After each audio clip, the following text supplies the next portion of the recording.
Women folk and locals in Kangpokpi district have intensified its protest against state government's attempt to open the national highways under Union Home Minister Amit Shah's directive.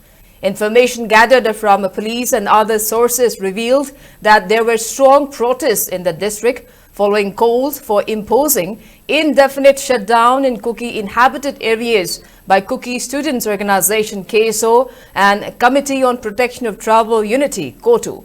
There were large numbers of protesters coming out and blocking roads and streets, including national highways, by piling up large stones, wooden planks, besides burning tires.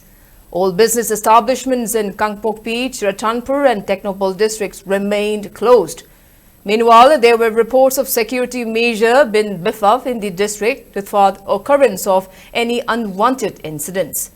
Notably, the protests erupted since yesterday in defiance to Union Home Minister's open directive to government authorities to initiate a free movement across all the district, particularly on national highways.